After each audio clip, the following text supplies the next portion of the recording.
Matin. Lionel Gougelot. Et comme tous les vendredis, voici le regard de Philippe Val sur Europe 1. Bonjour Philippe. Bonjour Lionel. Ce matin, vous revenez sur une question que tout le monde se pose depuis des semaines. Qui est vraiment Vladimir Poutine ? Oui, parce que le début de la guerre en Ukraine a remis la psychologie à la mode. Face au comportement de Vladimir Poutine, chacun y allait de sa thèse. Est-ce un psychopathe, un redoutable stratège, un patriote radical, un joueur d'échecs, un flambeur de poker, un mystique de la Grande Russie ou un blaireau qui a claqué une durite pendant le confinement à force de buter des zombies sur sa console vidéo. Aucune de ces hypothèses n'est totalement fausse. Il est peut-être tout à la fois, mais quel est son vrai moi, comme on dit en psychanalyse ?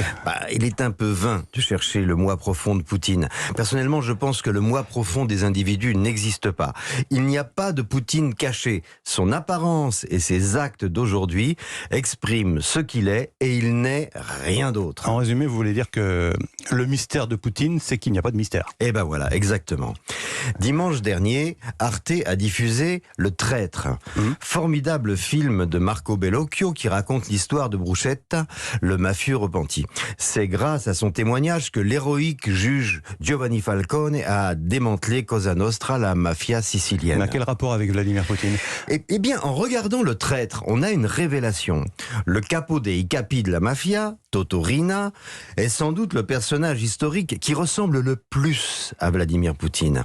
Ses assassinats se comptent par milliers, des femmes, des enfants, des vieillards. Quand il décidait de tuer un rival ou un gêneur, il tuait aussi toute sa famille, ses amis, les enfants de ses amis et les amis de ses amis, sans qu'un mouvement de sourcil n'agite son masque imperturbable. Il était convaincu que tout ce qui n'obéissait pas à sa loi était décadent, méritait la mort, si possible, après d'invraisemblables tortures. Toto Riina avait-il quelque chose de ce tempérament un peu excessif et emporté sur fond de balalaïka que l'on prête complaisamment à l'âme slave ? Ou bien est-ce Poutine qui a dans les gènes ce sens de l'honneur ombrageux sur fond de mandoline dont on crédite le caractère sicilien ? Quoi qu'il en soit, si l'on observe l'expression du regard de l'un et de l'autre, la similitude est frappante. On dirait des clones. Oui, alors on voit bien le parallèle, mais enfin il y a quand même quelques différences, non ? Oui, il y a des différences. Ce sont les moyens. L'un a déstabilisé et corrompu l'État italien, l'autre s'est installé à la tête de la Russie. L'un est resté au stade de l'artisanat national du crime, l'autre s'est lancé dans l'industrie lourde de la terreur internationale.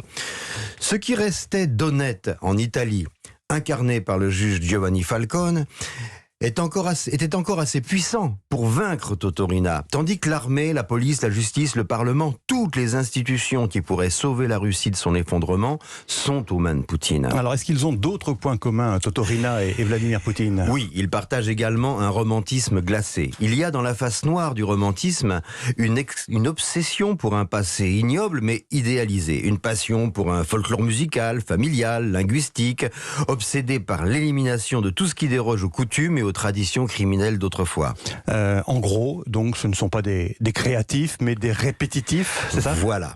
C'est pourquoi Poutine rêve de refaire en grand ce que Staline a fait en petit. L'Holodomor, qui fit plusieurs millions de victimes, est cette grande famine des années 30 minutieusement organisée par Staline. Poutine, en empêchant tous les départs de navires marchands d'Odessa et des ports de la mer Noire, est en train d'organiser la même famine, mais à l'échelle mondiale. Il réalise ainsi son fantasme de mafieux mégalomaniaque, déstabiliser le monde, provoquer des émeutes de la faim dans toute l'Afrique, au Moyen-Orient, déclencher des migrations massives, faire flamber les prix de la nourriture en Europe et foutre le feu à la planète avec l'arme de la famine. Réaliser l'Holodomor planétaire, voilà quel est le plan de Poutine. Comme dans une sorte de remake, un remake catastrophe du film de Marco Bellocchio. Eh oui.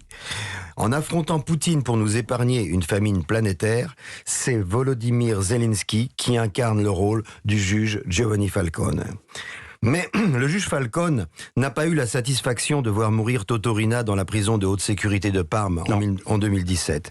Le juge Falcone est mort dans un attentat à la dynamite sur l'autoroute de Palerme le 23 mai 1992, il y a tout juste 30 ans, et je dédie cette chronique à sa mémoire. Et j'espère que Zelensky vivra assez longtemps pour voir Poutine finir sa vie dans une prison de haute sécurité. Signature Philippe Val. Merci Philippe, on vous retrouve dans une heure pour Europe 1 2022.